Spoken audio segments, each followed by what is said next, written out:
Rory McIlroy has decided to make some swing changes, but what are they and why is he doing it? And how can that relate to your golf game and improving the tendencies that you struggle with? Today, we're going to take a deep dive into what all those three things are and hopefully find the answers as to what you need in your golf swing to improve your golf game. As Rory swings the club back, what we're going to notice is that the club head works slightly inside the hands in this position here. And that's going to be something that we're going to reference in regards to the downswing position as well and see how that relates to the difference between where he starts this position and where he finishes it as he's approaching the golf ball. As he gets up to the top of the backswing, what you're going to notice is that this club shaft positioning is significantly out towards the right relative to his feet line. This is what we call an across the line position at the top of the backswing. The typical move with this position here is the club shaft is going to want to get underneath the plane late during the downswing. And so what do I mean by that? As Rory transitions into the downswing, you can see that his club shaft is going to continuously work more horizontal and get back into that takeaway position that we were looking at, but now in the downswing. And we're going to see how significantly inside the club is in relation to his hands. And what that's going to create is a club path that's out towards the right and a curve to the golf ball that's going to be more draw biased. Obviously, Rory is an extremely good ball striker, but he feels like he can be better at what he's doing, especially under pressure. And so what is he actually trying to do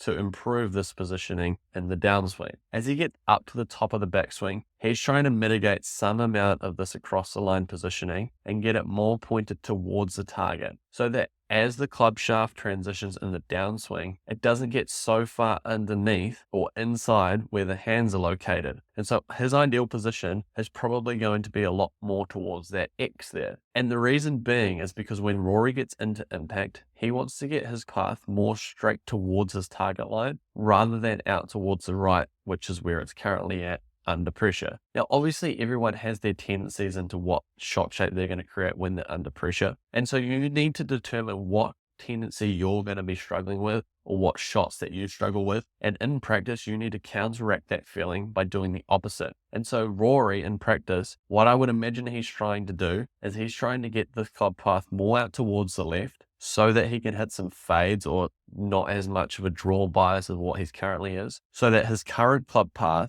is going to shift in the direction more towards straight so that he can hit straighter shots, perform better, and especially win more majors. And so in your case, what you need to work out is my club head in this position here, is it too far outside my hands and creating a club path that's too far to the left? So what would I need to do to improve that? Well, I would need to get it more like Rory. But if you're someone who's struggling with a Rory issue where you hit too much of a curve from right to left, then it might be an okay feeling to have exactly what Rory's doing. So as he gets up to the top, he could feel like if this position is out in your swing, then that would be a good idea. So Rory's feeling is he's trying to get that position there at the top, and so that as it comes down into the hitting zone, this club head is going to be closer to where the hands are rather than too far behind with what we see at the moment. And so if that's your issue as well, heck, that could be the exact same thing that you would work on. It all just depends on what your tendency is and what shots you create when you're under pressure. Understanding this is one of the most important things in golf so that you can make sure that you don't fall down the rabbit holes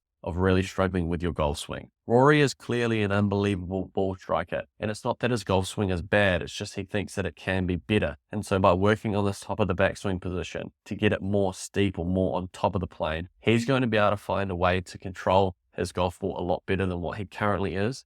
And that's exactly what you need to do as well. So you need to find what your tendency is, stay on top of it, and make sure it doesn't get too far down where you're hitting significantly offline shots, either from right to left or left to right. There are some ways that you would go about this, and there are some ways that I would recommend you would not go about doing this. If you want more information about how to make swing changes and just how to typically overall improve your golf game, I'm going to leave a link in the description, and it's going to explain some ways on how to go about that. You just pop your email address in there and I'm going to send you away every single day for the next 20 to help improve your golf game. It's totally free and you can unsubscribe at any time. If you've enjoyed this video, YouTube's going to recommend you an awesome video here, and I recommend that you watch that one too.